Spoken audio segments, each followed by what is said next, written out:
In the evening, the office fell into its usual silence.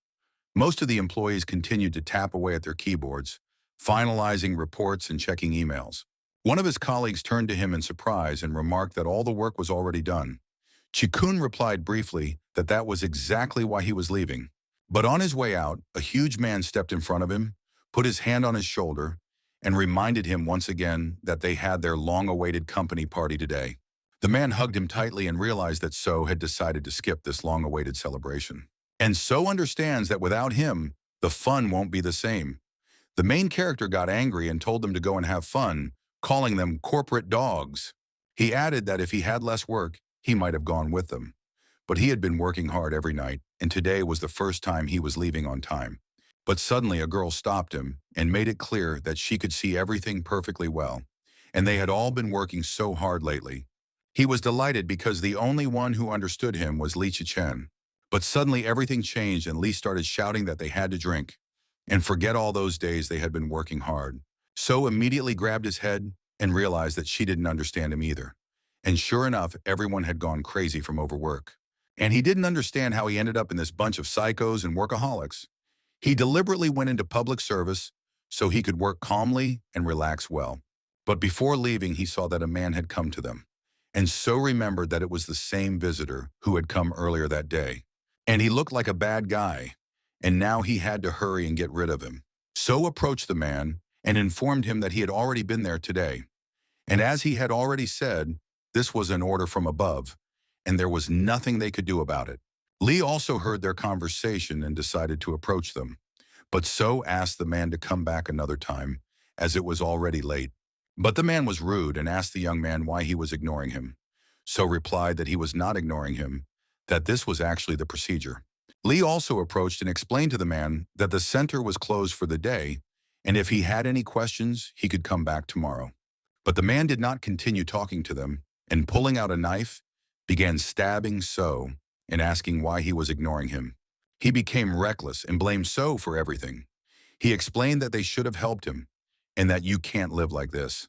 Living the last minutes of his life, So slowly closed his eyes and thought about what this man was talking about. He just wanted to work peacefully and rest well, but everything changed in the next few minutes. He opened his eyes and found himself in another world. But when he felt his stomach, he realized that everything was fine. Everything changed that day. After suffering deep wounds, he passed out and then moved to another world. And now he was having that terrible dream again, and it seemed like a lot of time had passed since that injury. In this world, his name was Ilmak. But suddenly his uncle turned to him and asked him to bring some water.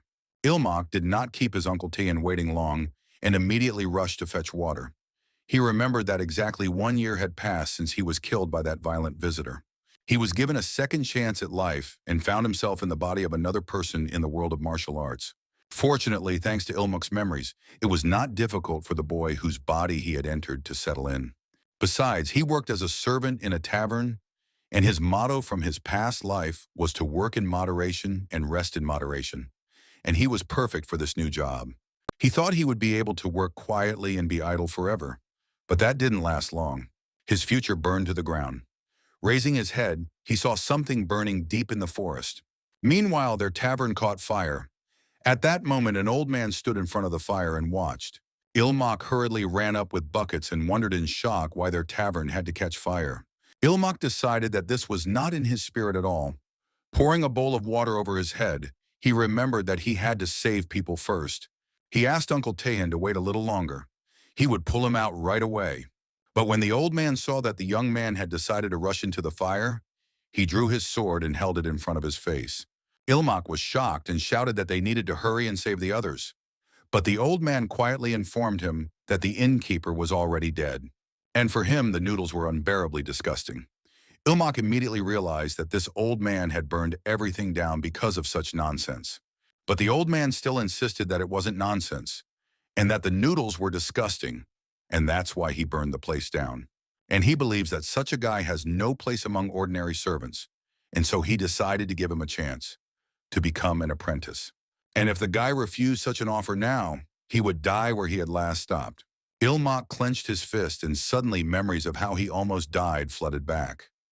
Back then, he had followed the rules, but he had been stabbed for ignoring them. And here, someone kills because of bad noodles and burns down a tavern. The old man still held his sword in front of the guy's face and waited for an answer. Ilmak got angry, and calling the old man a piece of shit, was no longer willing to put up with it. He decided to ask him if, by waving his sword around, everything would turn out the way the old man said it would. And now he would let him know that he would never listen to a madman like him. Ilmak asked him to give him back his peaceful life. But suddenly, in a second, everything changed, and a blow flew straight to the young man's head. Ilmak did not expect such a turn of events and immediately knocked him out.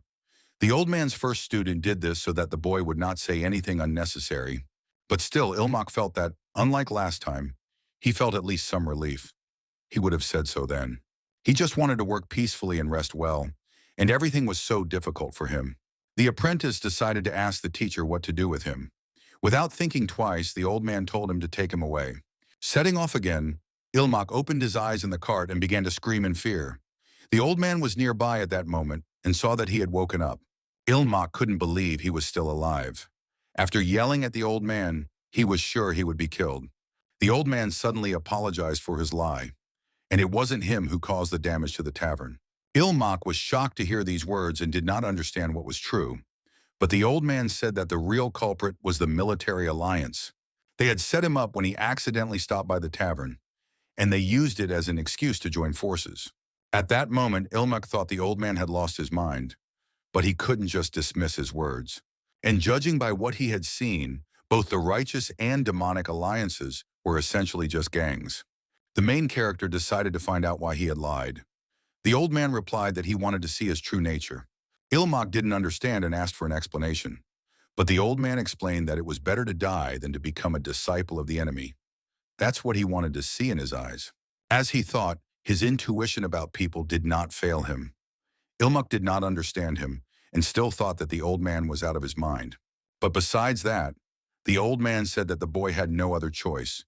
He would have told everyone that a terrible enemy had attacked him. But this enemy spared him, a simple servant.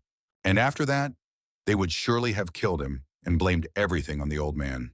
So he had only two options left: become a student or die at the hands of the fighting union. Ilmak stood up and decided to ask the gentleman's name. The old man noticed that his future apprentice's tone had changed. The old man introduced himself and said his name was Hekran Ilvi. Ilmak immediately thought about it and couldn't remember such a name. But the old man said that the boy might know him by his nickname. In the Central Plains, he was usually called the Heavenly Demon. Ilmak understood that in most novels, the Heavenly Demon was either the main character or the final boss, a symbol of incredible fighting power. He is also the ruler of a demonic cult. Depending on the work, it could be a sect of the sun and moon, a sect of mines, or something else. In short, it simply means the head of the cult. The one thing they all agree on is that he is insanely powerful. In their time, cults are involved in all kinds of crimes, so he would never want to get involved in that. But Ilvi became curious about what kind of peaceful life he was talking about. Ilmak replied that it was simply a desire to live peacefully, and he thought that if it wasn't some kind of well-known expression, maybe things wouldn't be so bad after all. But suddenly, the driver of the carriage said that they had arrived. But Ilvi decided to find out the name of his new student. The boy replied that if he didn't have a surname, he was simply Ilmak. When he stepped outside, the boy was surprised that Ilvi had brought him to a sect. The disciples immediately greeted the Lord of all demons and asked him to grant them salvation. Ilmak was shocked because the sect was larger than he had imagined. So this is what it's like to be the head of a cult. It was a little overwhelming, but a heavenly demon is a powerful warrior. Maybe it wouldn't be so bad after all. Ilvi showed him the place and said it was called the Pungam Pavilion. If the guy became his disciple, this estate would be his home, and he needs to stay here until he makes up his mind. He will deal with those who sent the assassins to the tavern personally and report back to him. After all, because of them, the boy had lost someone who was like a father to him. His emotional wounds must be very deep.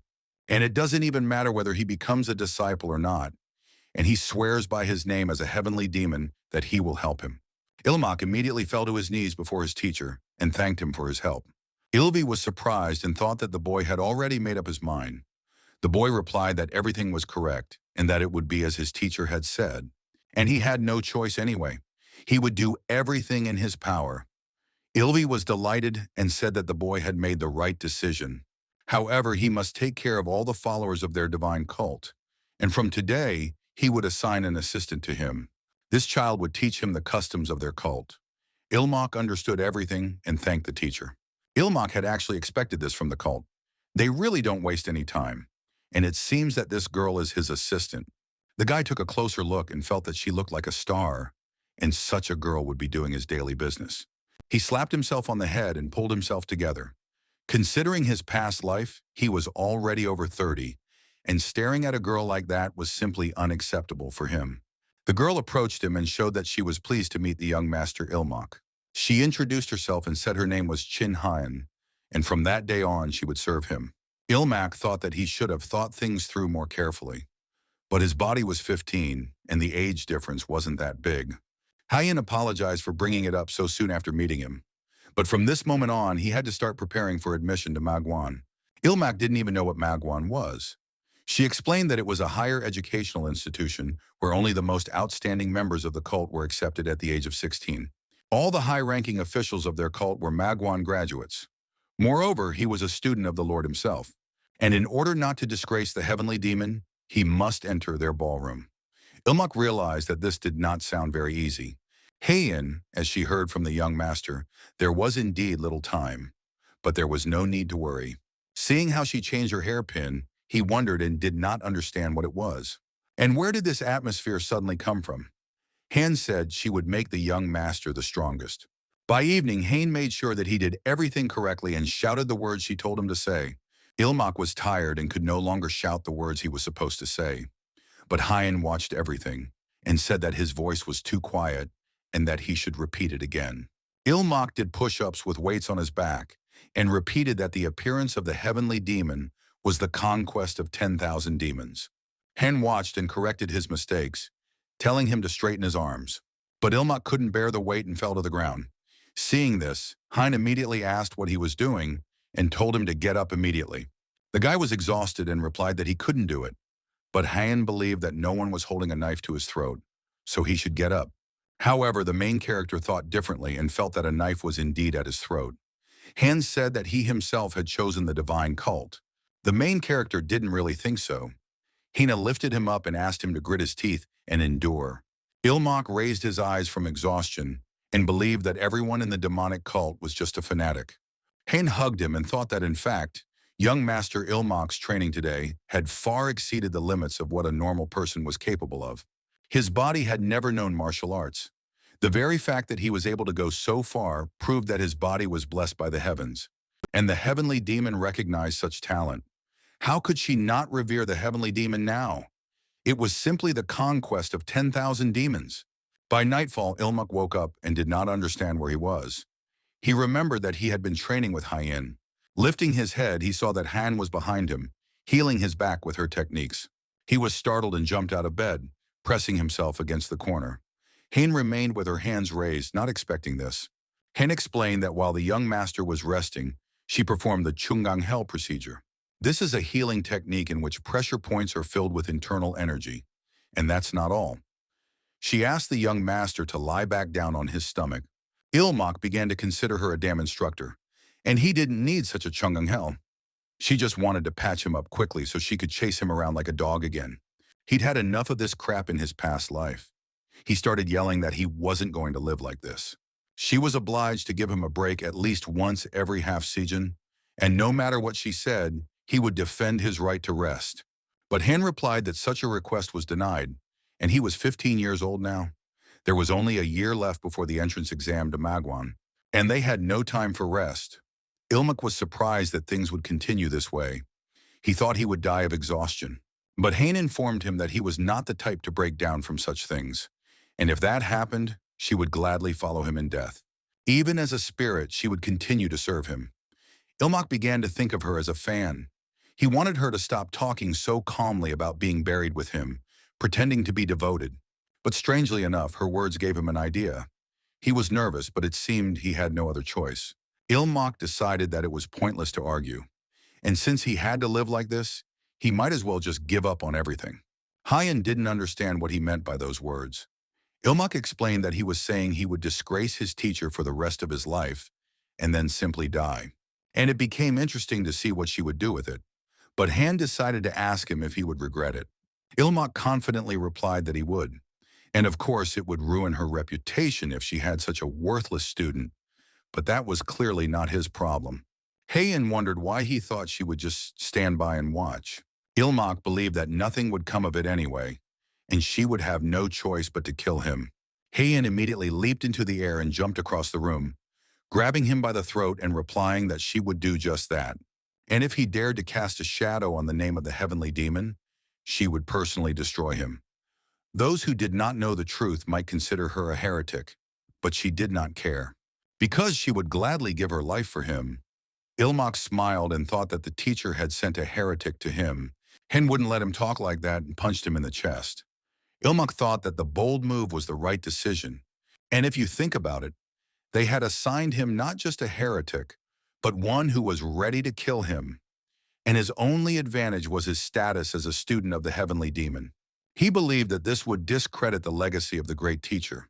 And yet she was going to cover up the matter at the cost of his life. And to use this to his advantage, he had to act out a drama. What was the teacher thinking? He can see now that the fanatic has taken the bait. Ilmak decided to say that he hadn't said he wouldn't train. He only needed two things. The first condition would be a 15-minute break every hour of training. The second would be a guaranteed 7 hours of sleep. Heian decided to find out if that would be enough for him. The boy replied that it was quite enough. And if she provided that, he would train hard. After all, he didn't want to be a burden to his teacher. Heian understood everything, and he said he would train hard, and he should keep his word. And now she would finish by pressing on his pressure points. He should lie on his stomach. Ilmak already thought that he shouldn't have pushed so hard. The next day, during training with the heavenly demon, the teacher arrived. Seeing his future student exhausted, he realized that they had been training hard. Heian said that it was thanks to the excellent concentration of the young master Ilmak. At this rate, he would easily master the basics of external techniques. Ilmak believed that he would master everything. And it would be strange if he did not succeed after a year of such training. And without these breaks, he would have already died of exhaustion. Every time, Heian would lift him up at the end of training and take him to his room. But Master Ilvi informed him that starting today, he would be studying demonic arts with him. Ilmak understood that here, in the cult of the heavenly demon, the word demonic did not carry a negative connotation. It represented the very essence of humanity and the power that protected the common people and punished evil. This meant that demonic arts were simply a general term for the combat techniques of the heavenly demon cult. And perhaps they were different from the heretical martial arts he had read about in his past life. However, he was not going to blindly trust anything in this damn cult. Ilmak raised his hand because he had a question. He decided to find out if demonic arts had any drawbacks. Ilvi did not understand this and did not think that there were any disadvantages to the techniques of their divine cult. He explained that in fact they only had advantages, because progress was coming very quickly. The guy realized that there were no problems, but the teacher said that there could be side effects. Therefore, the risk of deviation was great, but someone like him could handle it. Ilmak thought that this should have been said right away. He said that just in case, it was possible to learn about the types of martial arts and their side effects in advance. The teacher agreed with him and was going to explain everything to him, and he should listen carefully and choose. There is an art of explosive demonic sword. It is a destructive sword technique capable of destroying mountain peaks. And the side effect is problems with anger management. Next is the demonic art of bare hands. It is a cruel ice technique capable of freezing everything around in an instant. And the side effect is a problem with hypersexuality. Third is the sword art of the mad soul. This is a sword technique that surpasses the 24 forms of the flowering plum with its unpredictable moves. The side effect is auditory and visual hallucinations. Ilmak did not understand what to choose. On the one hand, martial arts. On the other, mental disorder. Ilmak became curious. Had the teacher studied all these martial arts? Ilvi replied that he would study them and did not understand why he had asked such a question. At that moment, the guy didn't understand if the teacher was serious with him. Everyone calls him a heavenly demon, but in reality, he is a walking mental hospital. The teacher told him that there was nothing to worry about. The side effects of demonic arts can be overcome. Demonic martial arts are conditionally divided into 3 stages. The first stage is entering the demon, and this is the beginning of the path. The second is the limit of the demon, which is when the side effects reach their peak. Finally, when he gets rid of the side effects, it is the last stage of overcoming the demon. Ilmak became curious. What if someone never overcomes the demon in their entire life? The teacher put his hand on his shoulder and replied that this was precisely why he had chosen him. Does the boy remember how his teacher tested him the first time? If the student's heart was pure, he would be able to overcome the demon. Ilmak began to wonder what would happen if he couldn't. The teacher told him to decide which martial art he would choose. Ilmak realized that his teacher was asking him to choose right now. In that case, he wanted to learn the art of the soul-stealing sword. The art of the soul-stealing sword is characterized by continuous, smooth movements. And they say it steals the enemy's soul, hence the name. A side effect is obsessive-compulsive disorder. He thinks he can handle moderate obsession, so he chose it. Besides, it's better to strive for perfection to increase your chances of survival. However, he does not know if everything will go according to plan. The teacher immediately suggested starting with the basic stances, and he will show them to him slowly. He asked the student to watch carefully. Ilmak approached Hyan and took his sword. The teacher began to demonstrate the first technique of the art of the sword, called soul stealing, extracting the soul. He tells the student to pay attention. This movement involves drawing the sword while simultaneously blocking the opponent's attack. First, he needs to put his right foot back, and at the same time, he must draw his sword along the trajectory of the strike, parry the attack, and prepare for the next movement. The teacher asked him if he could repeat it. Ilmak replied that he could, and thought that the explanation sounded wise, but in essence, you just need to pull the sword out of its sheath. Ilmak tried to demonstrate this, and pulling his hand back to draw the sword, he stopped in the middle of the movement. He was very surprised. The teacher approached and said that it was not just about the hand holding the sword. He should also pay attention to the angle of the sword and the scabbard. Ilmak understood everything and demonstrated it on the second try. The teacher praised him because he did well. He informed him that he would make it a little more difficult and asked the student to repeat after him. Ilmak began practicing with his teacher and grasped everything perfectly the first time. He felt that he was succeeding and was impressed that he was young and learned quickly. The teacher decided to tell him that he would now swing his sword slowly, and he should use the extraction of the soul to parry the blow. Ilvi began to swing his sword, and Ilmak, seeing this, immediately reacted and parried it with a movement of his hand. The teacher liked this and told him to continue in the same way.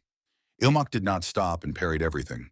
Ilmak suddenly realized that he had not practiced this stance, but was blocking the blows instinctively. At that moment, he began to consider himself a genius. By evening, the teacher told him that he had mastered the basics of extracting souls, and he had done a very good job. Ilmak, covered in sweat, thanked the teacher. He saw his hands shaking and did not understand if it was really his body. The teacher's last blow was so fast that he barely managed to follow it, and he reflected it without the slightest delay. But the teacher decided that he would spend the remaining time teaching him how to work with internal energy. Ilmak was ready for anything, no matter what needed to be done. Sitting in the lotus position, the teacher explained to him that since he had started late, he would personally help him with energy circulation.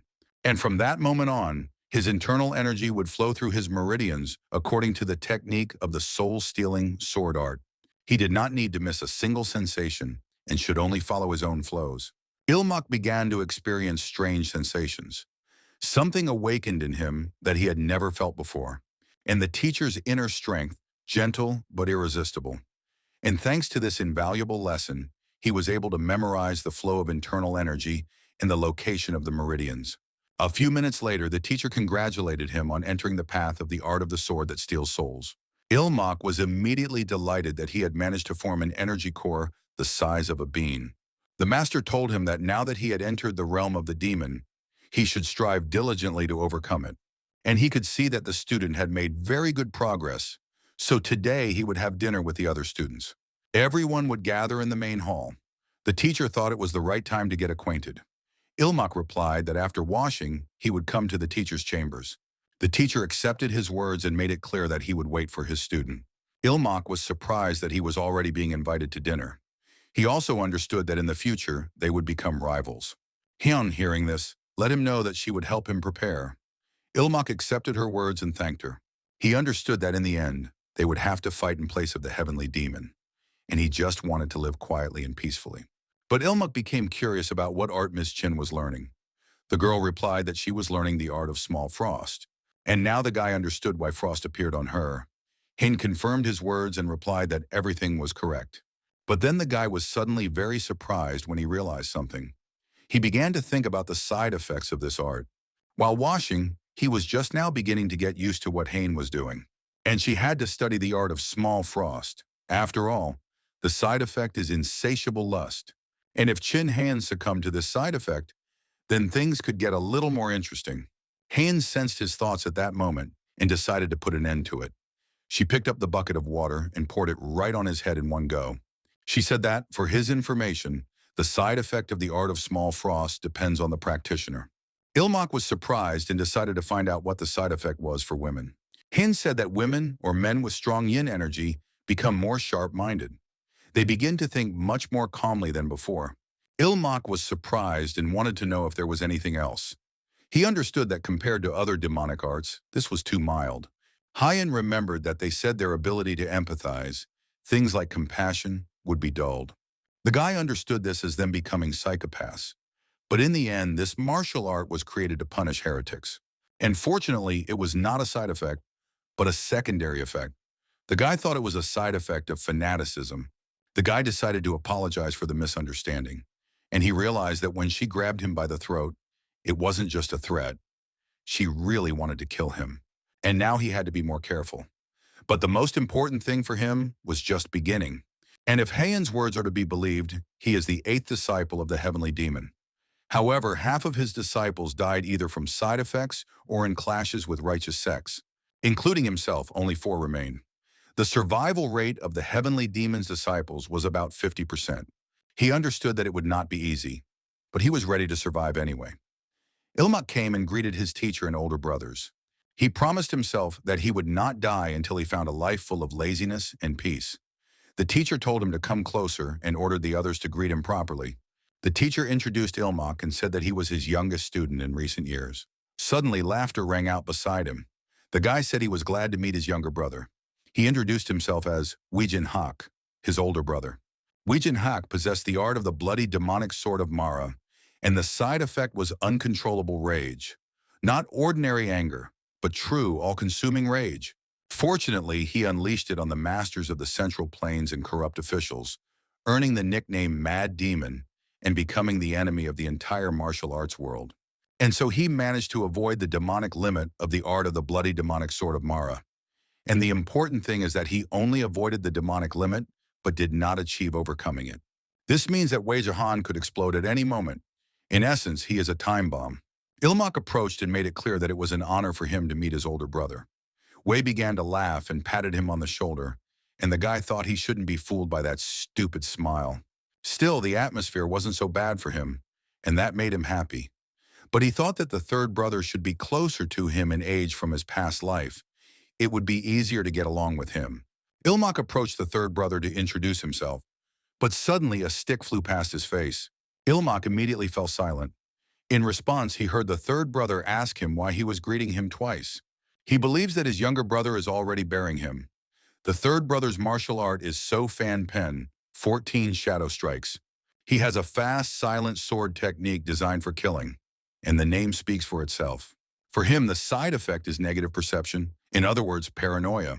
So Wang Pen has already reached the limit of a demon, and that means he's done for. And Ilmok himself doesn't yet understand why he's done for. So said that the younger one greeted him twice, and he's probably already reading his last rites. So put a stick to his head and decided to find out why it was not possible to greet him once. Ilmok thought that if he hadn't greeted him, he would have gone crazy because of that too. And now he doesn't know what excuse to come up with. And no matter what he said, this guy would still take offense. But suddenly one of the brothers grabbed the stick and said he was a joker. He believed that hunger had made the third brother too suspicious. He gave him new sticks to eat with. So understood his mistake and apologized. But one of the brothers did not understand why he should apologize. Ilmok immediately said that it was his own fault for not knowing the etiquette, and he sincerely apologized. So told him not to worry about it and denied his words. Ilmok thought that everyone here was crazy. Could there really be normal warriors? And that must be his older brother, Chongri Chu. And perhaps he considered him the most reasonable person here. His older brother Chu told him that now was not the time to hesitate. He told him to greet him first, and he introduced him to his fourth brother. But Chu suddenly started laughing and pretending that his fourth brother was saying something. Ilmok looked at him like he was an idiot and didn't understand who he was talking to. After all, his fourth brother had died in battle with the righteous sex, and suddenly he remembered something. He remembered that Chongri Chu's martial art was a sword that drove souls mad. Chu suddenly decided to ask his younger brother why he was just standing there. Ilmok realized that its side effect was hallucinations and voices. In a word, schizophrenia. Chu began to order his younger brother to greet his fourth brother. But suddenly Vi started laughing and said that the sixth brother had missed the fourth brother since childhood. Chu apologized and dismissed the fact that he had made another mistake. He let his younger brother know that everything was fine. The teacher couldn't help himself and said that it was touching to see such brotherly care. Ilmok just didn't understand if this dinner would go smoothly. Sitting down at the table, he began to feel like he was starving. He had skipped dinner and thought there would be a whole banquet here. And since it was a gathering, maybe they would at least feed him. Suddenly, the teacher decided to ask his sons how things were going. Vi replied that he shouldn't worry. Everything was calm in the area he had inspected. Ilmok was angry and wished they would eat for heaven's sake. Didn't they know that even a dog is not disturbed while eating? And why were they talking about work again at dinner? Vi saw that their youngest didn't understand what they were talking about, and he would have to participate in it anyway, so he would explain it to him. Ilmok replied to the teacher that he would listen to him carefully, as if he had a choice not to sit with them at the same table. The teacher said that in their cult, the heavenly demon and his disciples periodically conduct inspections. During the last one, when the teacher stopped by a tavern he liked, he happened to be there. For his safety, the teacher had to return to the cult ahead of schedule. And so, in order to hear the reports of the disciples who had completed the inspection and to introduce him to his elder brothers, the teacher arranged this meeting. So he will say that everything is clear, and that's all. The teacher became curious about what their youngest thought. Ilmok didn't understand what the teacher meant. The teacher wanted him to hear his opinion on what they had just discussed, and what he thought about how their cult cared for the common people. And as an outsider, he was interested in his fresh perspective. And maybe he had suggestions on how to improve it. Ilmok noticed that what he had expected was beginning to happen. His older brothers, like everyone else here, had only one brain between them, and for the sake of power, they would not hesitate to draw their swords. But he was now Ilmok, not So Chi-hun. Let them fight among themselves as much as they wanted. He didn't care. Meanwhile, he would simply enjoy life and live for his own pleasure. And of course, people like Chin Han won't let that happen. So from today, he needs to completely disappear from their radar. But the worst thing is that he has no interest in the position of cult leader, no intrigue. In other words, he will become a perpetual middle manager. And for that, it's better to appear slightly dim-witted. Not too smart, not too outstanding. And he's just too eager a newbie, full of enthusiasm. Not that he's untalented, but he's always missing something. And he works hard, but rarely succeeds. He puts in a lot of effort, but the results are negligible. Thus, he will become what they call a high achiever and a failure. And fortunately, he has the perfect answer for this role. And that is the tedious system of evading responsibility. Ilmok decided that, first of all, a strict reporting system needed to be introduced, and standardized report forms. And he realized that this was the only and unique Korean bureaucracy. The bosses check the reports, and the subordinates just follow orders. That way, the older brothers won't have to run around doing things themselves. Secondly, the work needed to be divided into highly specialized tasks, but periodically, students would be rotated between regions and departments. Otherwise, if they stay in one place for too long, corruption will begin.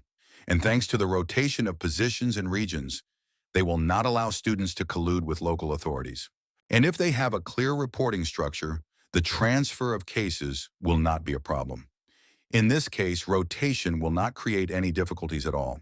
These two measures complement each other perfectly. In short, it is a perfect system. But suddenly he paused and did not understand the point of it. Separate departments and endless reports are the root of all irresponsibility. Work will stall while reports crawl through the system, and reports coming down from above will only become an excuse to shift blame. And then there's department rotation. Who will explain all the details when transferring cases? He thinks that he can just study the old reports and everything will be fine. But it's even good if his predecessor leaves anything at all. It's time to put this naive newbie in his place and show him how reality differs from fantasy, and what happens when enthusiasm runs ahead of common sense. And for the sake of such a lesson, he is even ready to get a slap in the face. Vi approached him menacingly, put his hand on his head and began to laugh, saying that their junior was much smarter than he thought. He even considered the possibility of collusion among the leadership, a system that even takes into account the doctrine of their cult. Ilmak didn't understand what was wrong with his brother. That wasn't what he meant at all. But the teacher saw how he was striving for perfection, and it seemed that the side effects of the art of soul theft were already making themselves felt. And when you think about it, he hadn't practiced martial arts for a day, but his mind and intuition were equally sharp. He let him know that he would call him later, and they would discuss it in more detail. Ilmak did not refuse and agreed. But the master was already tired of talking and suggested that the students stop talking about work and have a drink. Ilmak wanted someone to stop this. He believed that Korean bureaucracy may be outdated, but compared to the chaos of the martial arts world, it was a model of order. As he later learned, there was no system at all in the demonic cult. It was pure madness. The heavenly demon's orders were absolute, and that was all. He had misjudged the situation and made a big mistake. Ilmak decided he wanted to go outside and get some fresh air. Hen asked him to return before the outdoor training began. But Ilmak understood that in any case, this would only add to his workload. His schedule was already packed, and now he had to study doctrine as well.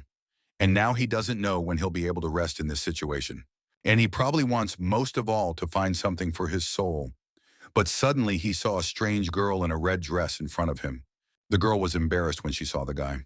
But Ilmak understood that he was already in his 30s, and he wasn't the type to be embarrassed by a cute child.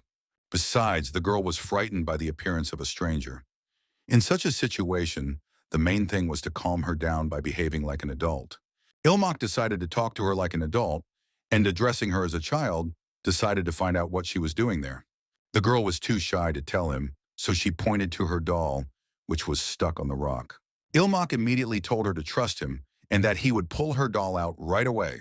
The girl didn't have time to warn him that it was very deep there. As soon as Ilmak entered the water, he immediately sank to the bottom. But Ilmak knew how to swim and pulled out her doll. He really just wanted to show off. And that's how it turned out. The girl thanked him for getting her doll. Ilmak patted her and smiled in response. But he figured at least he didn't get wet for nothing. But he wondered what she was doing here alone. The girl was actually just playing with her doll. No one plays with her at home. Everyone just keeps saying that she needs to practice. Ilmak realized that this girl was in the same situation as he was. He introduced himself to her and asked her name. The girl introduced herself too and said her name was Cena. Ilmak suddenly suggested that they meet here again tomorrow. Cena was surprised and couldn't believe that he had really suggested meeting tomorrow. But then Ilmak changed his mind and suggested meeting every day at lunchtime. And she would play with him every day. Cena asked him to promise. The boy did not refuse her and promised. And they would meet at this time every day.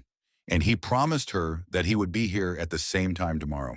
After that, Hayne noticed that the student had been in a good mood for the past few days. Had something good happened to him? Ilmak practiced and did not answer her questions. He decided to blame it on the fact that the lessons were going very well. At this rate, he would master the doctrine in 6 months. Hina thought that the master was right about that. But Ilmak didn't understand what else could be going on. In the end, he lied without even realizing it. But if Hina found out, she would definitely not allow him to see Cena. And he would protect his short, precious time for rest at any cost. Suddenly, the teacher approached them and said that he had good news. The students immediately fell to their knees and greeted the Lord of 10,000 demons. The teacher said that the students' previous idea was indeed good. However, it was a little detached from the realities of their cult. He should examine the cult with his own eyes and suggest improvements. But no matter how well his training was going, if he spent too much time on leisure, it would be detrimental to the main cause. Ilmak replied to the teacher that he was still imperfect and had much to learn. Hearing this, the teacher ordered him to leave tomorrow. Besides, if Hayne went with him, he could train on the way. That way, he wouldn't have to worry about falling behind. In fact, that was what Ilmak hated most. The teacher left this conversation for later and said that today they would study the technique of stepping and levitation. There was little time, so it was important not to fall behind. At that moment, Ilmak began to miss Cena. Meanwhile, she was also at training, and the teacher asked her what she was doing. She ordered her to concentrate. Cena came to her senses and apologized. She immediately began practicing striking wooden boards with her fingers. Hayne looked at her and suddenly decided to speak to her, but then changed her mind at the last moment. She told her to continue training until she returned. Cena, seeing that she had left, immediately became sad, and she realized that she had almost broken the tradition without even noticing it. Now was the most important time, and she asked Cena for forgiveness. But she was so talented that she broke the board into several pieces with a single blow. She asked God to let Cena wait a little longer. But Cena was already ready for anything, and she was succeeding at everything. Looking at her nails, she saw that they were all bruised after such strong blows. The next day, Ilmak realized that he was leaving. And of course, he didn't have time to warn Cena. If only he knew where her family lived, he could have at least sent her a note. He mentally apologized to Cena, telling her he would be back soon and that she needed to be patient a little longer. Suddenly, a young man approached them on the road and said he was pleased to meet them. He introduced himself as Chang Ho. He had been assigned to protect the young master Ilmak. The next young man also introduced himself and said his name was Gwangmu Ul. They hoped that they would get along well with the young master. Ilmak responded in kind and realized that these were the people his teacher had assigned to him. And then the teacher himself would not be traveling with them. That was actually great, because he could pretend to be inspecting everything while actually relaxing. He decided to buy Cena a gift. He didn't even know what children liked in the world of martial arts. But unexpectedly, before entering the carriage, Han stopped him and said that he would not be riding in the carriage. Instead, he would run alongside them. Ilmak was surprised and didn't know what Mrs. Chin was talking about. He didn't understand her. Meanwhile, the carriage drove off, and Ilmak remained where he was and watched them leave. He didn't waste any time and ran right after them. He asked the lady what she meant. Han replied that it was also part of the training. Yesterday, he had learned the technique of light footwork from the heavenly demon, and now he needed to keep up with the pace of the carriage using it. She could see that the young master's back was crooked. He needed to focus. Their posture had to remain straight in any situation, and rest was only allowed during breathing exercises. By sunset, Ilmak was already exhausted because he had been running behind the carriage all this time. But he didn't last long, and just before Cuts left, he collapsed on the ground behind the cart. He didn't understand what kind of rest this was. Even if it was training, it was breathing exercises in a shaking wagon. He barely managed to calm his raging energy, but he never really rested. Hein picked him up and thought he had done a good job. And now they would immediately begin cleansing and meridian exercises. But at that moment, Ilmak wanted a little decency for himself. But Hans said that today's doctrine classes would begin in an hour. Until then, he should be kind and prepare the materials. Ilmak felt that it was very difficult for him to move, even though the lady was helping him. The next day, he felt much better. He walked around the city with his defenders. He understood that exploring the village was indeed useful. Why should he care about improving the demonic cult? Besides, if he suggested something, he would end up with more work. And even if something came to mind, it was better to play dumb. What if Hayne decided to ask him what he thought about this place? The main character thinks it's a pretty peaceful village, and he doesn't know what the local followers mainly do. Hayne replied that they usually subdue bandits or marauders. But since they are located near headquarters, there are almost no bandits here. Therefore, they assist ordinary people with minor issues and spread the teachings. Ilmak understood everything and sat down to rest. But Haynes said that tomorrow they would act according to schedule. The guy didn't understand what schedule she was talking about. Hina replied that until they found a way to improve things, shouldn't they travel around the whole of Xinjiang? And the next village was more than 1,000 li away, which meant... Hearing about such a distance, Ilmak asked her to stop. He told her that he had a brilliant idea, and it would definitely work. Hayne was surprised and decided to find out what this idea was.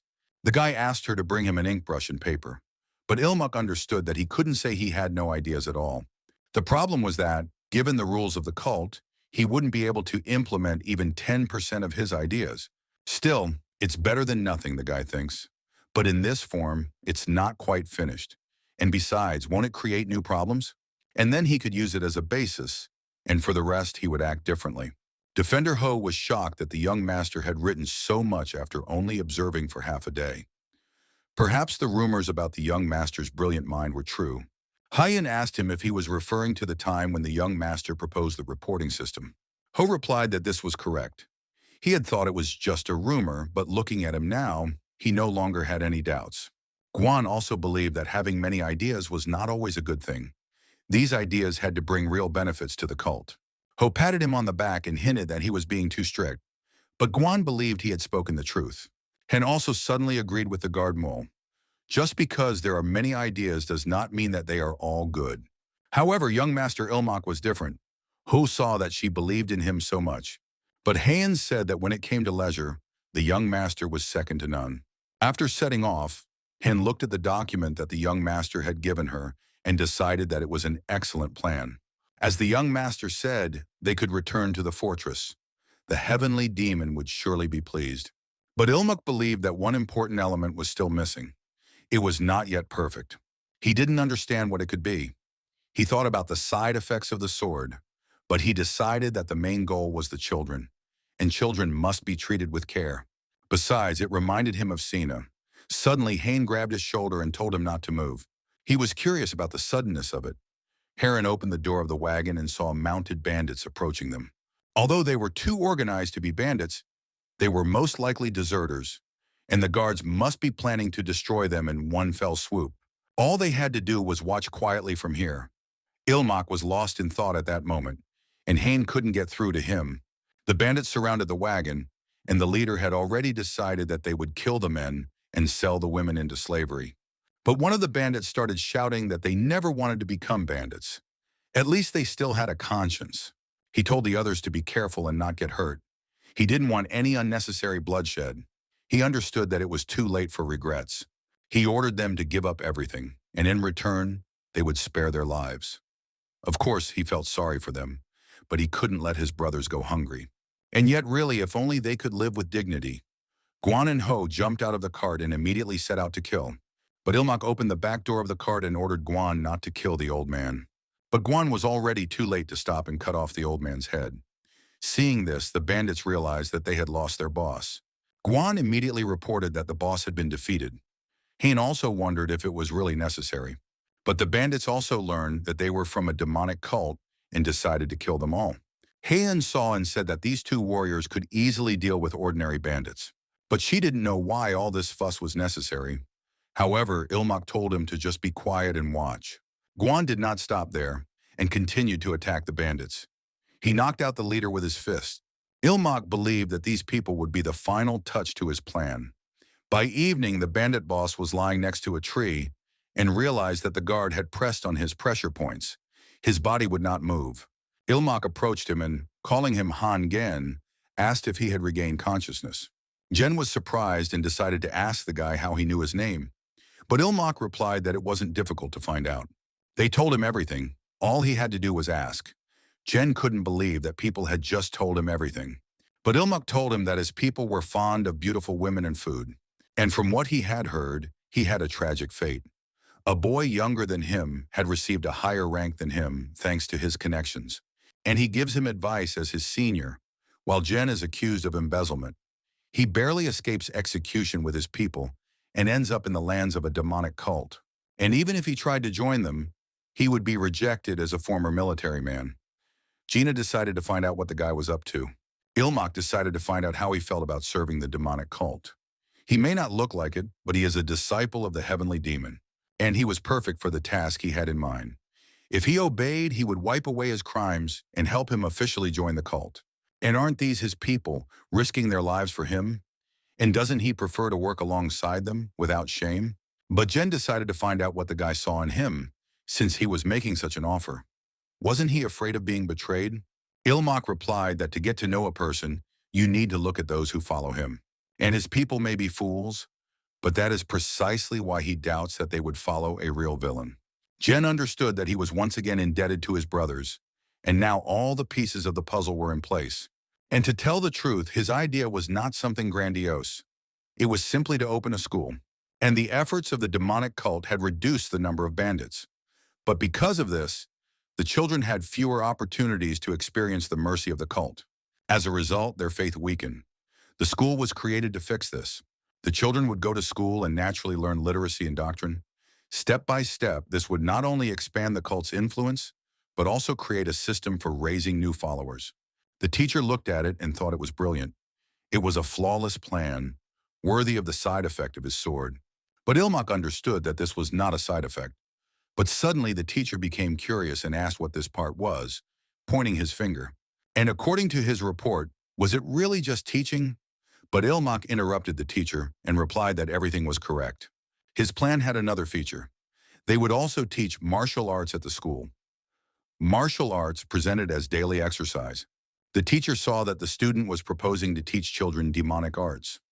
Of course, they could cope with the side effects of demonic arts. However, if their hearts are not pure, this will only increase unnecessary suffering. But Ilhan believed that these were not demonic arts. What the children would learn were the basics of martial arts and external techniques. The teacher realized that the student was suggesting selecting the most gifted among them and teaching them demonic arts. The student confirmed his words, and it would not be a big deal if they did not master the demonic arts in the end. And even if it was only the basics, the difference between those who knew martial arts and those who did not was enormous. And children trained in martial arts would undoubtedly become the backbone of the sect. The deserters they recruited on the way here would help them with that. They are proficient in army martial arts. They are slower, but without side effects. They already wanted to join the sect. So with their help, teaching the basics will go smoothly. In addition, they are ideal for teaching children. They can be sent to regions where there is no suitable person for the role of academy head. The teacher praised the student for his hard work. He made a significant contribution, and so he would allow him to name the academy himself. But did he already have any ideas about this?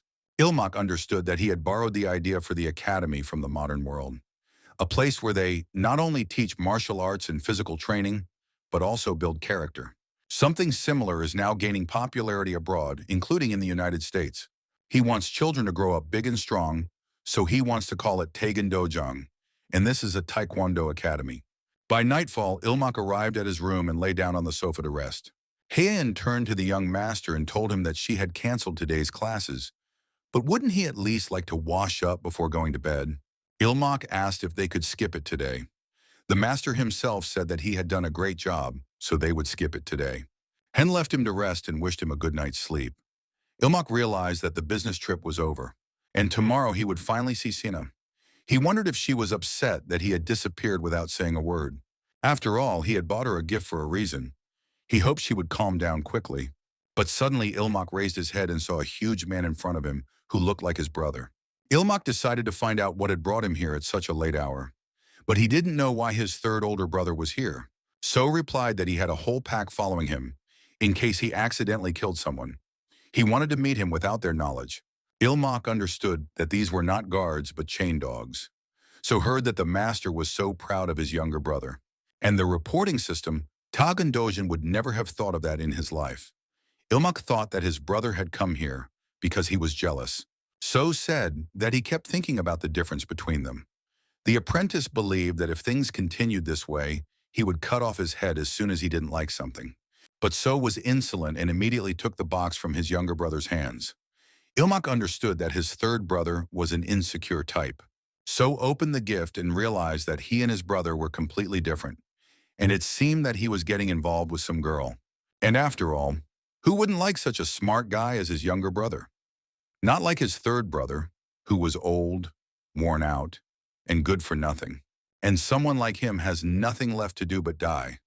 But suddenly he changed and decided he had to kill everyone. Ilmak jumped up and began to deny his words.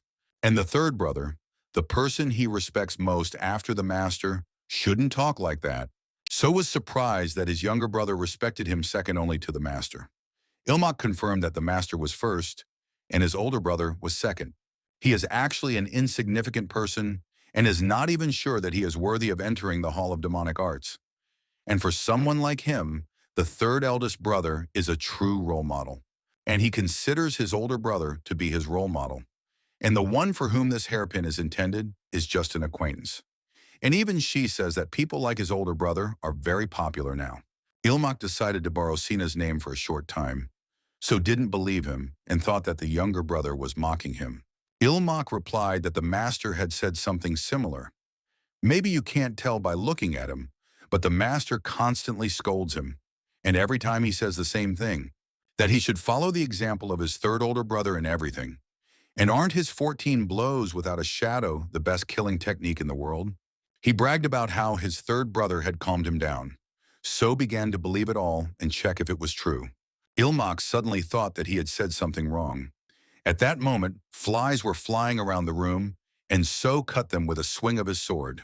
Ilmak was shocked and stared with his mouth open. So said that this was the first of 14 shadowless strikes. He told his younger brother to think about his older brother's sword and hone his skills. Before leaving, he said that it had been a pleasant evening with his younger brother, and now he would visit him often. Ilmak thought he should change his clothes. His underwear was soaked through. The next day, Ilmak told the girl that after lunch he would go for a walk. He knew that today he would finally see Cena again. He had hardly slept because of his third brother, so today he would shower her with attention. But suddenly Hain asked him to wait a moment. The student was surprised and decided to find out what had happened. Hen said that the student had not been able to study yesterday, and so she wanted to make up for lost time today. But Ilmak replied that he could see that Miss Chin also needed time to recover. But he couldn't understand why she was treating him this way. Haynes said that the young master's progress was far more important than her, and perhaps there was some other reason why he couldn't study right now. The student understood that he couldn't tell her the truth, that he was going to meet with Cena. Ilmak decided to lie again and replied that there was no reason.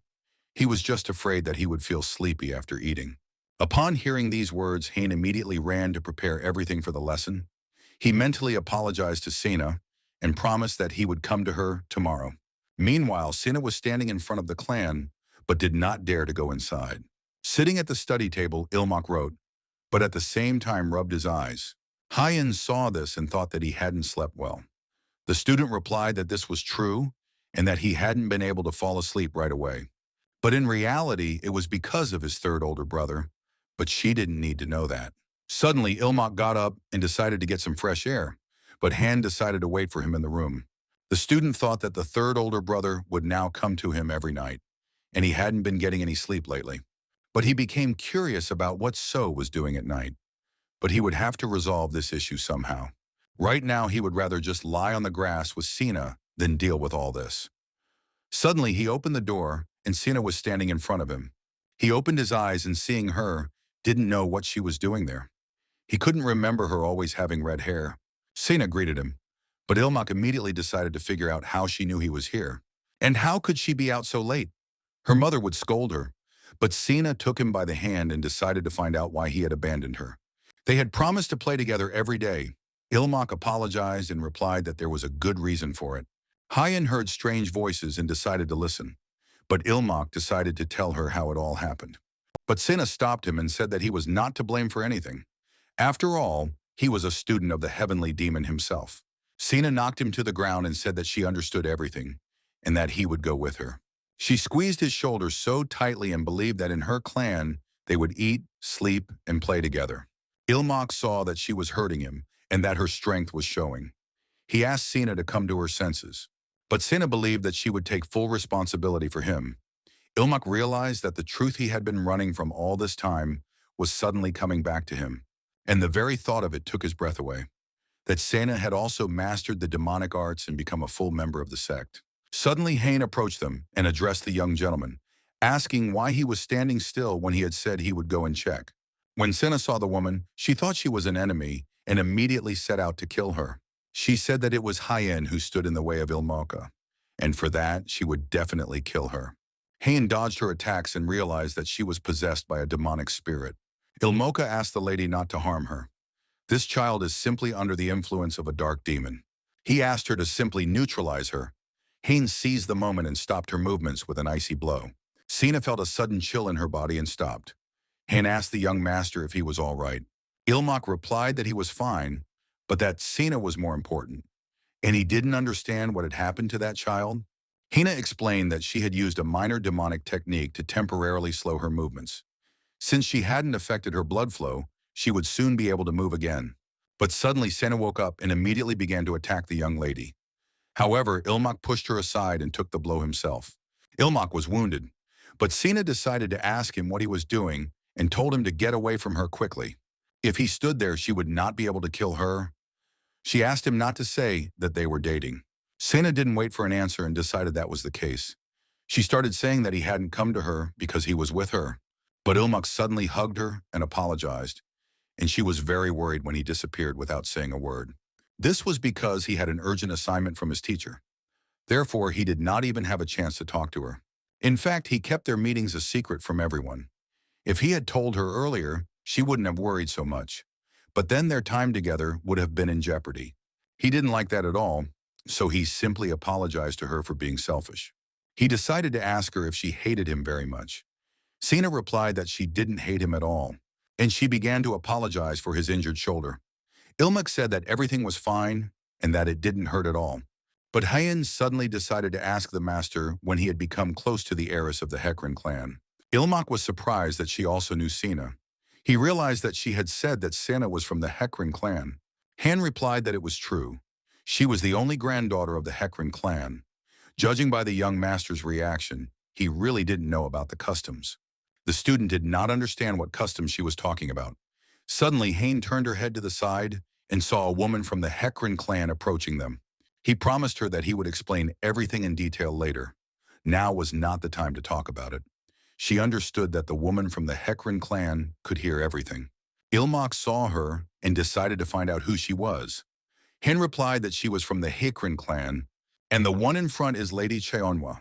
She is Siona's mother from the Hecarim family.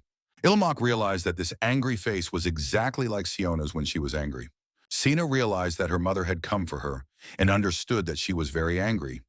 Ilmak promised that he would talk to her mother and asked her to wait here for a while. Hyen wanted to know what he was going to do. The student replied that he should talk to her first. Ilmak went out to meet her and told her that he thought the weather here must be harsh for her. He said it was an honor to meet her. She was standing before the 8th disciple of the heavenly demon. He decided to ask the lady if she was all right. The lady replied that she was, and first of all, she wanted to ask him something. What were his intentions regarding the young lady? Ilmak replied that he did not understand what she was talking about, but the lady asked him not to pretend. She knew perfectly well that Cena had come here herself to find him, and that meant they knew each other. But Cena would never approach anyone first. So it turned out that the young gentleman had some kind of intention and had broken with custom. Ilmak understood that the lady meant that he had lured Cena with some kind of intention. In fact, they had just met by chance and become friends. The lady did not believe his words and let him know it with her gaze. Ilmak insisted and said that he didn't care whether she believed him or not, but it was the truth. And what kind of custom was it that had caused such a commotion? The lady opened her fan and replied that she thought he had a mentor. Hadn't she told him? Hin apologized and said it was her fault. But Ilmak stopped her and made it clear that he was focused only on preparing for Madagwan. All his classes were devoted to the entrance exam. But if it wasn't too much trouble, perhaps the lady could explain it to him. But suddenly Ilmak turned around and saw that Cena had left the house. She was standing in front of the door. The lady immediately said that it was difficult to talk about this with Cena around. Could they talk in private? Entering the house with hot tea, Ilmak decided to find out if she would tell him everything. What was this custom that could not be discussed in her presence? The lady answered and began to explain that girls from the Hecarim family were taught the art of the lonely claw, of the bloody tiger, from childhood. A side effect of this art is an extreme obsessive nature, and she would say it directly. The custom forbids any contact until the child becomes attached to an object. Ilmak understood that the lady was afraid that Cena might harm others. But the lady realized that if that were the only issue, the custom would not be necessary. And the world is not so simple. It is natural to become attached to people. But people get hurt, get sick, and eventually die. No attachment can last forever.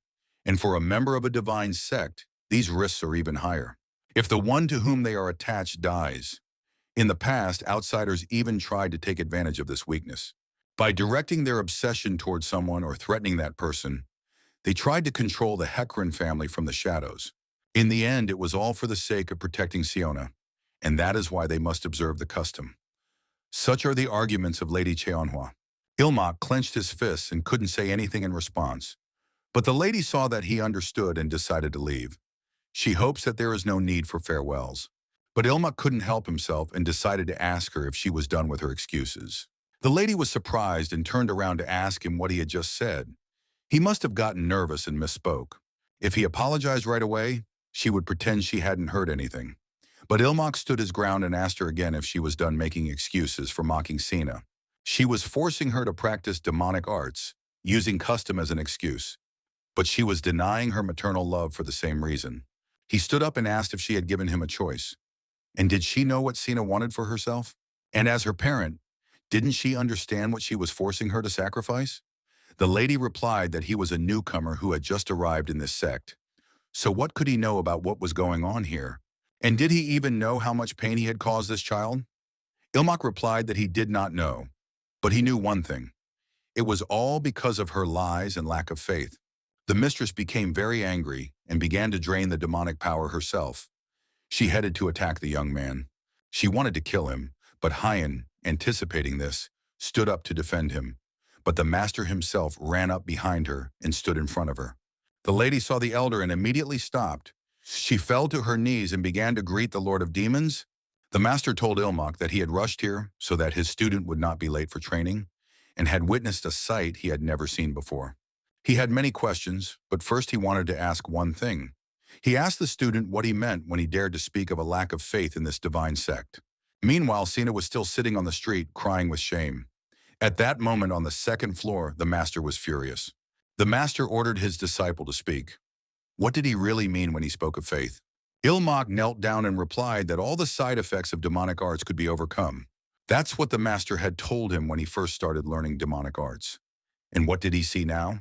They were acting as if Cena was doomed to succumb to the side effects. As if the lady did not believe in her own clan. Ilmak approached her and explained that the faith he had spoken of was that she, as Cena's mother, should believe in her a little more. Cena is still a child, but she is not stupid or weak. She can cope with the side effects of the art of the lone claw of the blood tiger. And even if she experiences a deviation of ki, with a little help, she will be able to pull herself together.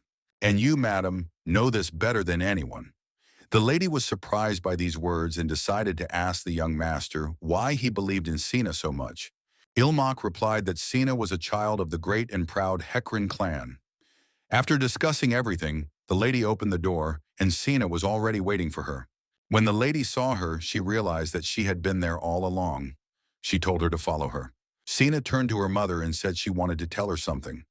But her mother asked her not to say that she wanted to come here again. Cena clenched her fist and replied to her mother that she understood everything correctly, and she would become worthy of the Heckran clan, and she would eat whatever she was given and train even harder. Her mother listened to her and asked if she would study hard too. Cena replied that of course she would. She was very happy that her mother was beginning to understand her. Meanwhile, the teacher told his student that this little girl from the Heckran clan was already head over heels in love with him. Today he got off with a minor injury, but one day these side effects could cost him his life. Did he really think he could handle this child? Ilmak replied that Cena would never do that to him. Moreover, even if it did, he would endure it. The teacher saw his attitude and let him do as he saw fit. The teacher was very pleased to have such an impressive young man. He had come up with such a profound plan that even he himself had not thought of before. And if everything went smoothly, the Heckran clan would become their loyal ally. And the day would come when Ilmoka would no longer be called simply a disciple of the heavenly demon. A few days after training, Ilmoka asked her to take a short break. He understood that fortunately, there had been no more problems with the Heckran clan since that day. But suddenly, Cena ran up and jumped right on her brother. And he understood that no one would dare to interfere with a matter that the heavenly demon had personally taken care of. And although he was scared to death at the time that the master would be delayed, Ilmak decided to ask Cena if she had trained well today. And yet he was right to go against them. Cena replied to her brother that she had been working hard, but he believed that even in a demonic cult, many things were permissible. But mocking children was too much. Besides, if he couldn't even allow himself such moments of rest, he would surely go mad soon. Cena also decided to ask her brother what he had been doing today. Ilmak suddenly remembered that he wanted to give her something as soon as he saw her. He had recently been on an errand for the master. He saw it and immediately thought it would suit her, so he bought her a gift. Would she try on such a gift from her brother? Cena took it, and it was her own gift from her brother. Cena decided that she might get it dirty. She would wear it on some very important day. The student understood that if things continued this way, it could be considered that she was quite stable in controlling the side effects. Suddenly, Ilmak noticed someone and decided to find out who it was. Looking closely, he saw that it was the brothers, So and Vi, coming towards them. Ilmak stood up and greeted the brothers. No one knew that So came to see him every evening, and he didn't know what Vi was doing there. So said that he was actually just accompanying his brother. Ilmak didn't understand why he would do something so unpleasant. He said that the first Sahan was very concerned about staffing issues in the Red Dragon Corps. In short, they wanted the younger brother to help them. Vi also said that rumors about the genius of their younger sage were spreading everywhere. And would he share his wisdom with that stupid Sakan? Ilmak understood that if he refused him to his face, he would simply explode with anger. He decided to find out what the problem was. He realized that he had no choice but to listen to him in silence. He listened and asked his brother Vi, and he was afraid that he didn't know the answer either. Vi replied that everything was fine. How could it be easy to choose a person? Especially when it came to the deputy commander of the Red Dragon Corps. If it were easy, he wouldn't have come to him. Ilmak sighed that his brother hadn't exploded and that he didn't have any more work to do. The perfect answer. Vi suddenly saw Cena, and at first did not understand who she was, but then learned that she was a young lady from the Hekran clan. He had heard that she had been visiting their youngest sage frequently lately. We became curious about the gift she was holding in her hands. He took the gift from her and thought that the hairpin would not open, and he would help her now. We tried hard to open it and saw that it was tightly closed. Ilmak told her to loosen her grip and it would open. Cena was afraid and asked him to return the gift because he could break it. But Vi did not listen and broke the gift in his hands. When Cena saw this, she was shocked with anger. She didn't know what to do now because her gift had been broken. Cena decided to ask him how he dared to break the gift her brother had given her. She threatened to kill him, but Ilmak managed to cover her mouth so she wouldn't say anything she shouldn't. We confirmed that it was his fault. Ilmak didn't yell at him and said that everything was fine. But Vi thought that the main thing was that everything inside was intact. Ilmak took the gift and asked her not to cry. Cena took the gift in her hands and said it was from her little brother. Vi saw that their bond was deeper than he had thought. Hyun told her brothers that they would calm Cena down and ask them to leave her alone for a while.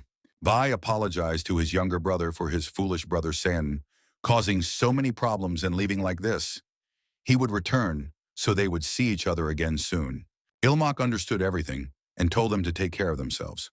In fact, he hoped they wouldn't come back. So Vi wasn't as quick-tempered as he thought, and maybe he could behave a little more freely with Vi. Cena said that the great young master was an idiot. When Vi heard this, he stopped immediately. But Ilmak asked her not to say that. He didn't understand what would happen if Vi heard her. Vi turned around and asked what the girl had just said. Ilmak didn't understand him and asked her to repeat it. Vi understood what he wanted to hear and asked her to repeat her words again. Heian asked the young gentleman to wait. Ilmak also asked Cena to apologize to Sahan, so he started yelling at the younger one to shut the child up. Cena immediately started yelling that the great young master was an idiot since he couldn't even open the box. They didn't have time to calm her down, while Vi was already at his peak and Ilmak realized that it was the end for him. Ilmak remembered that Vi had called himself an idiot a minute ago. But why did he get so angry when someone else called him an idiot? He decided that first he needed to take Cena to a safe place. Ilmak decided to change the subject and said that he had a solution. Vi calmed down and didn't understand what solution he was talking about. Ilmak offered him the Juraknan squad. Let them appoint the third commander of the squad as deputy. It's the best move. Vi said he was weaker than everyone else, but it didn't matter. He understood that it was too late to say that Cena didn't mean to insult him, and he believes that since Vi is the commander, combat power is not so important, and changing the subject is his only chance. And he sees that the third commander of the squad is the best at paperwork. He will be the perfect support for him. Vi understood that the junior commander wanted to say that since he was an idiot, he should appoint a smart third commander. Seeing that Vi is attacking him with his blow, he realizes that it's too late to dodge, and he decides to at least block it. He gripped his sword tightly and urged his body to move faster. But Vi struck so hard that he broke his sword into small pieces. Ilmak felt that his brother was so strong, even after he used the flying sword that captured the soul. And the fact that he was able to parry the blow was already a miracle.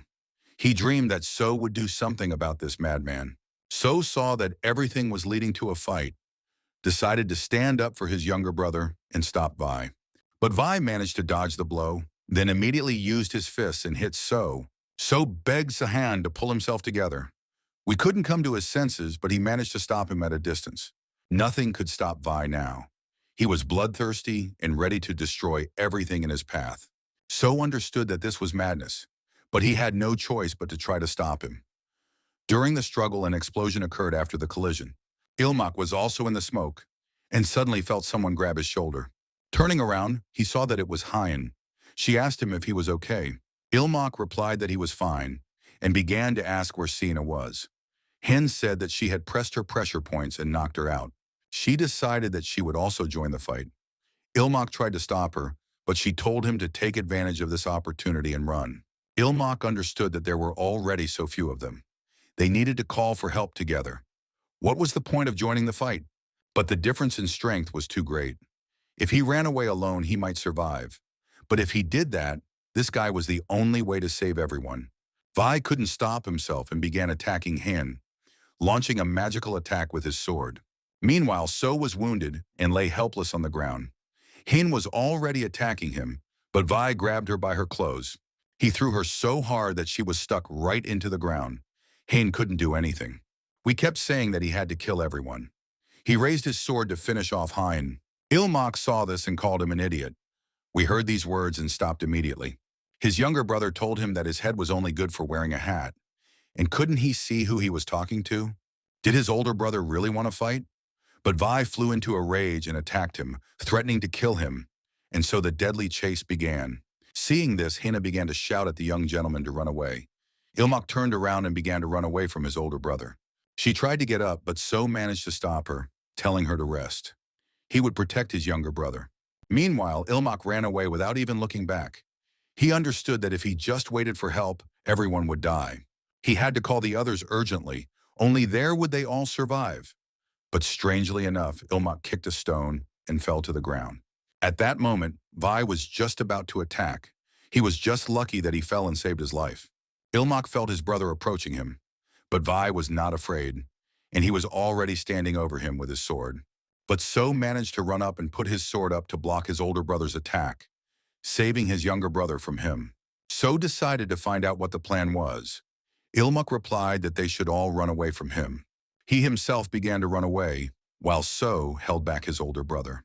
He understood that those who were nearby were the first to come running, and that made the third brother's burden a little easier. But it was still not enough to calm him down without the master. Vi began to yell at the top of his voice in anger, and Ilmak decided to distract him. By that time, the other guys had run up to stop him and took everything upon themselves. But Vi was ready to finish them off and tried to do so. They started calling him an idiot and dodging his attacks. Ilmak ran a long distance and asked his brother why the hell he was picking on the wrong people. Or did Vi's brother decide to show off his stupidity? Vi turned his attention back to his younger brother and heard all his words.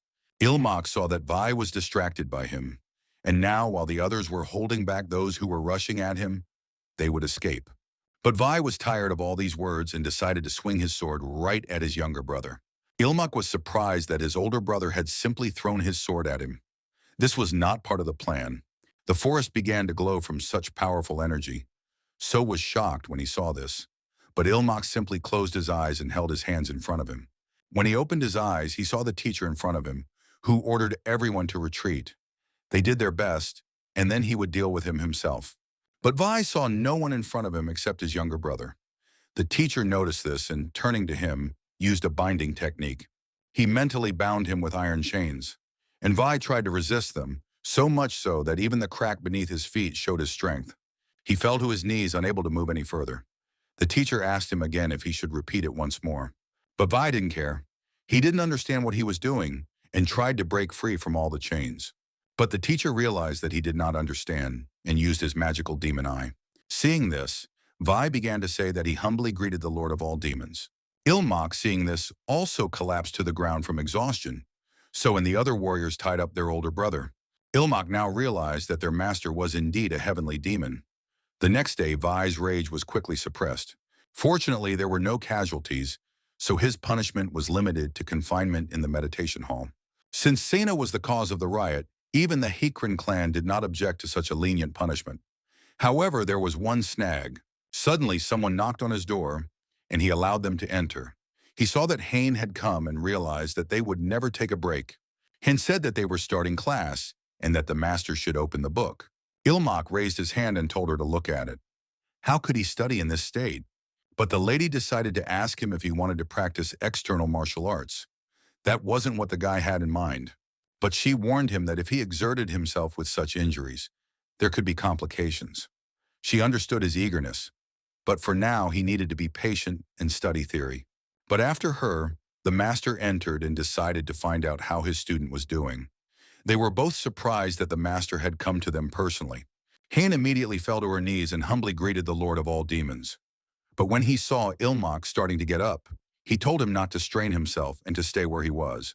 Ilmak replied that he was fine, thanks to the art of the healers. The master was pleased, but in fact, he had come to reward him. Thanks to his quick wits, the damage was minimal, and his past achievements were great. Ilmak was shocked by the reward from the heavenly demon himself, and he became curious about what it was.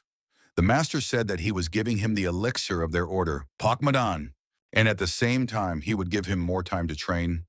Ilmak thought about it and hoped that this did not mean that he would have to work even harder. Meanwhile, Hayan cried and said that the Lord's mercy was truly boundless. And the master remembered and said that the first Sakin wanted to see his younger brother, and if he didn't mind, he would make an exception and allow them to meet. What would the younger brother say to that? Ilmak was not particularly eager to see the great Sakin again, but whether he wanted to or not, he would have to meet him anyway. He decided to find out if the doors to that hall were sturdy. After all, if Vi got angry again, he would have to restrain him. Immediately after that, he climbed with his master to the abandoned mountain where his older brother was in prison. He fearlessly followed his master. But in his mind, he was thinking about what he would say to his brother. Coming out from around the corner, the master said that they had arrived. Ilmuk looked up and saw huge doors in front of him. The master decided to step aside so they could talk quietly, but the apprentice asked him to wait. He was actually uncomfortable being alone with him. Was Vi still angry about the words he had provoked him with? He knocked on the door and, introducing himself, asked if his older brother was there. Ilmuk didn't know what to do and thought about just leaving things as they were. But most of his wounds had already healed, and as soon as he noticed even the slightest hint of what had happened last time, he would immediately run to the master for help. Vi suddenly started laughing and said that his younger brother had done a great job today. Hearing this, Ilmuk thought that Vi was calmer than he had thought. We began to say that, in fact, he had called him to apologize, and now he understood why the younger man had said that. And thanks to him, the damage was minimal. It really was the best decision. And fortunately, he realized that the younger man was not as foolish as his Sakin. He apologized for getting him into trouble because of his temper. Ilmok knelt down and decided to find out if Vi remembered how he had recommended the third commander of the detachment for the position of deputy. Vi was surprised and replied that he remembered. The younger brother explained that he had not said it to humiliate him. And does his brother know where the expression, the more, the better, came from? General Han Xin once said that Han Gaosu could command an army of 100,000 soldiers, but he himself was the more, the better. Gaozu then asked why he served under him. Han Xin replied that his majesty was not a warrior, but one who commanded generals like himself. Or take the kingdom of Shu Han. Even though Zhuge Liang was a brilliant strategist, their true ruler was Liu Bei. History clearly demonstrates this. The most important thing for a leader is not strategy, but the ability to win people's trust and to put them in positions where they will be most useful. That is why he recommended the third commander of the detachment. With his ability to resolve issues, all minor problems will disappear on their own. Then Sakin will be able to focus on the duties of a true leader. After all, he is destined to one day lead the demonic cult, and now he asks Vi not to dwell on this. Instead, it would be better to devote himself entirely to training, as such focus would bring even greater success. Suddenly, the master approached his student and told him to stop, saying that it was time for them to go. Ilmak actually added these flattering words so that he wouldn't pester him again. Like so. He hoped he hadn't angered him with this. Suddenly, the master praised his disciple. Ilmak thought that the master praised him for making a good excuse. But Vi was actually even angrier, and his power was visible through the huge doors. He just wanted to kill this man. And he remembered that it was his younger brother who had insulted him, calling him an idiot, and he would kill anyone who dared to look down on him, and burn this unjust world to the ground. In fact, advice given at the right moment can change everything.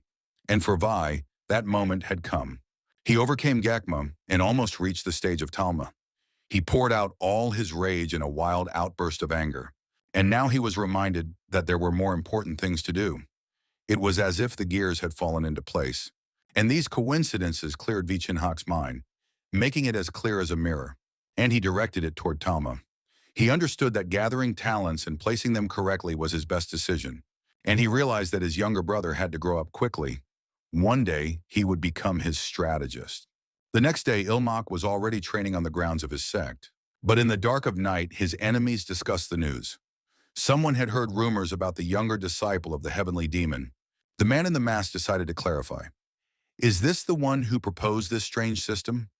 He also proposed to found some kind of academy, and he is actually a strange guy. And they also say that he greatly influenced Vi's breakthrough to Talma, that very disciple. And if he continues to hang around Vi, he will become a big hindrance. The guy replied that there was some sense in that. They didn't know what to do next, whether to just sit or take action. The chief thought about it and suggested treating him the same way as those who were already dead, and that would be more than enough. By evening, Ilmak met with his guards and said that it was an honor for him to see them again. But the guards said that, on the orders of the Lord of 10,000 Demons and the head of the Guard Institute, they had been assigned to escort the young master. Ilmak understood that after his older brother's commotion, there was nothing he could do. The guards introduced themselves. The young master felt uncomfortable with so many supervisors around him. Ilmak responded in kind and made it clear that he was also at their disposal. And he believed that he should be grateful that they had sent people he knew. Guan informed him that they would keep their distance while guarding him, so they would not cause him any inconvenience. And then they would say goodbye until the moment of danger. But Ilmak did not want to see them again for anything. He saw another man and decided to find out who he was. The guy replied that his name was Gaian Moon from the 100 Ghost sect, and he asked to be loved and cherished. Ilmak remembered and asked if he was from the very same Gyan clan, one of the 5 great demon houses. Yes, and from the 100 Ghost sect. But what was someone like him doing here? Moon replied that he had studied at the academy in the same class as Hein, and since his classmate was injured and unable to fulfill her duties, he reported this to the head of the sect, who graciously allowed him to come to her aid. Ilmak replied that Miss Chin alone would be enough, but okay, he agreed and was counting on him. He thought that no one had thought to ask his opinion, and since he had the approval of the sect leader, he thought he would just watch for now. Heian informed the young man that she did not need his help so he could return. Even in her condition, she could serve the young master without any problems. Moon replied that she could barely stand on her feet, so how could he say such a thing? But Heian made it clear to him that it was none of his business and he shouldn't meddle. Ilmak was surprised and didn't understand what was wrong with her. It was the first time he had seen Heian be so openly rude to someone. Moon made up his mind and told her not to be stubborn if she felt weak. Was she even training properly? After all, she hadn't changed at all since they studied at the academy. She had wasted her talent and ruined her body. Was this the great goal she had talked about before? Heian got angry and told him to shut up. She would take care of him herself, so Moon should just relax. And why was he looking down on her now? Moon scratched the back of his head and replied that he wasn't looking down on her, but he believed that behaving this way meant being a burden to the young master. And if she continued to serve him, what would others say about him? Everyone would point fingers and whisper that there was something wrong with this master, since his servant looked like that. Ilmak got angry and told him to shut up. Did he really mean to say that Mrs. Chin was not developing herself by serving him? Moon replied that he didn't mean that. He only said it because he felt sorry for Hein in the role of a servant, and he apologized. But Ilma said that whatever his intentions were, he would no longer tolerate such words. And Mrs. Chin was not a burden to him at all, so there was no need to worry. Hen thought about this and became lost in her thoughts. The master saw that she was ignoring him and decided to slap himself in the face. He did not understand and was angry that Moon had been sent here. And how could he now diffuse this icy atmosphere? Moon made up his mind and said that he would deliver the message and go prepare for his duties. Ilmak was surprised and told him to stop. He warned him that if he was going to talk nonsense again, he'd better keep quiet. Moon suddenly approached her and handed her a medicinal plant he had picked up along the way. He was actually a busy man and needed to return to the sect of 100 ghosts. So let her take it and get well soon. The gentleman was shocked and didn't understand what it was at all. but Hyen paid no attention to him and wandered in her thoughts. After that, Ilmak met Cena and decided to spend some time with her.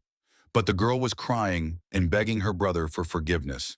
Ilmak explained that what happened to her older brother was like a natural disaster, and it's not worth taking it so close to heart. But Cena saw a strange guy and asked who he was. Moon introduced himself and said that he was temporarily serving the young master instead of Hyen, and he would be happy to work with her too. Cena immediately asked her brother if this man could serve him instead of that girl. She thought he seemed much better than Chin. Ilmak decided to recall when Chin had behaved so badly towards her.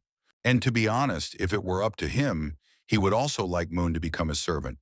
Since Chin had stepped down, training had become much less difficult. And now there was a newcomer who could be teased. The problem was that this seemingly good-natured guy with a cute face, he only showed his anger towards Chin. But after yesterday, he had a pretty good idea why. It was probably like in elementary school, when a boy teases a girl he secretly likes. He decided that if he could get them to make up, it would solve the problem. But first, he would make them work together. They are young and full of energy, so all he has to do is create an opportunity, and everything will work out. He suggested this to Hyen, and she immediately refused, saying that she categorically refused to work with Moon. Ilmak saw that she was so adamant that he didn't even know how to respond. But Ilmak became curious about what they were doing here. They didn't even show up for training, and it turns out that all this time, they were copying sacred texts by hand. But hadn't Lady Chin learned all this long ago? Hyen replied that since her presence was a burden, she had been preparing texts for the young master to study on his own. Ilmak grabbed his head and wondered why Moon had blurted that out. Suddenly, he decided to say that this Gayan had no idea what tact was. He was sitting right there, and Moon started sweeping the floor right in front of him. All that dust was flying into his and Cena's noses, and she had no idea how uncomfortable it was without Mrs. Chin. Meanwhile, Han wrote on a piece of paper and sought solace. But Ilmak stood up and said he hadn't heard her and decided to ask her if she had said something. But Han remained silent in response. And Ilmak decided to ask her what they were like at the academy. They didn't always behave like this. Could it be that she had disliked him from the very beginning? But Han did not answer and remained silent, slowly putting down her brush. She made up her mind and said that she had hated Guy and Moon from the very first moment.